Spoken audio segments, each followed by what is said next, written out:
Property can change your life, but it's not for everyone. You can lose money, burn bridges, and even quit when things get hard. In this video, I'm going to talk about the 5 types of people that shouldn't invest in property and how to avoid being one of them. I'm not here to scare you, I want you to succeed, but property investing takes a certain kind of mindset, and a lot of people jump in for the wrong reasons. So the first is that you think it's a get rich quick scheme.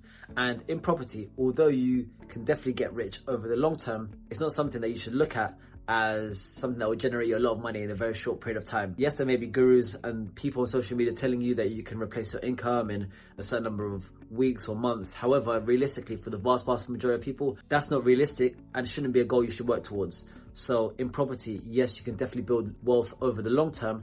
However, typically it's not something that can be done over a short period of time. It takes time to develop the knowledge, the skills, and then acquire the assets to actually be able to build that long-term wealth. Also, things take a lot longer than you expect. So even for me, I started searching for my first buy-to-let at the beginning of 2021, and it took till mid 2022 for me to actually get an offer accepted on a property, and then it took another 5 months for me to complete. So it took nearly 2 years for me to secure my first deal from when I was actually ready to buy. And additionally, when it came to actually purchasing my first multi-unit deal, we had actually locked in on a deal in Doncaster, and this was a block of 4 flats, but 2 different mortgage lenders would not lend on it due to structural issues with the property, meaning we lost a lot of money on the deal. We were then eventually successfully able to pivot and actually purchase a block of 4 flats in Halifax. However, it's worth noting that we did lose money on the Doncaster flats, and then it took time to actually secure the Halifax flats. So things take time.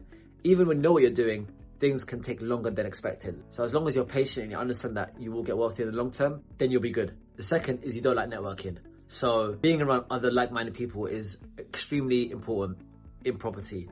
People that you can learn from, that you can actually get inspiration from, that you can potentially do business with. Having these people around will continue to push you and move you towards your goal, because you see other people working towards similar goals to you. If you don't like talking to people, getting connected to other people, you will struggle in property, because property is actually a people's business. It's not just a property business. And ultimately, it's mortgage brokers, estate agents, tradesmen, solicitors that help you make and move forward with property deals. So having good relationships with each party is going to help you drastically. And when people like you, they're going to want to go above and beyond for you, and it's going to make your property journey a whole lot easier. So my advice would be, start by going to events, DM people that you see that are in property, and even see how you can offer value to those as well. And that will help you get connected to people, and it will enable you to get around the right people as well that are going to help you on your journey. The third is if you lack resilience. So in property, I hate to break it to you, but things will go wrong. It could be deals will fall through. It could be money that's lost. However, if anything that happens breaks you or breaks your spirit, then property isn't for you. Because I don't know anybody that's been successful in property that haven't had major hiccups and things not go to plan. But what they've always been able to do is actually assess the situation, look at what the solution is, and then move forward. So resilience is a key part of being a successful property investor. So if you fold under pressure, property might not be for you. But if you can learn and pivot, then you'll last. The fourth is you're selfish. So you only care about what you can get from property. You only care about what gain you can make. And if that is your mindset, then you won't get very far. Ultimately, you're providing homes for tenants, and you want to make sure that you're providing good quality homes for your tenants. I hear horror stories about tenants that actually don't receive any communications from their landlords, and they're there to actually fix everything that's wrong with the property.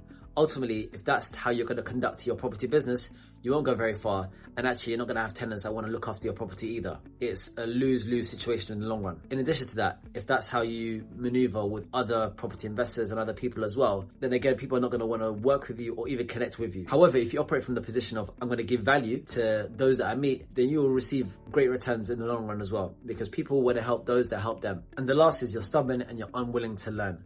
So no matter where you are in your property journey, there's always more that can be learned, and you should always stay open-minded as well. If you're someone that's very stubborn and stuck in their own ways, then you're going to fall behind whilst others adapt to what's going on in the market, and that is far from what you want. So my tip here would be to stay teachable, and every deal you come across will teach you something new. So if any of these do hit home and you feel like it actually resonates with you, that's a good thing.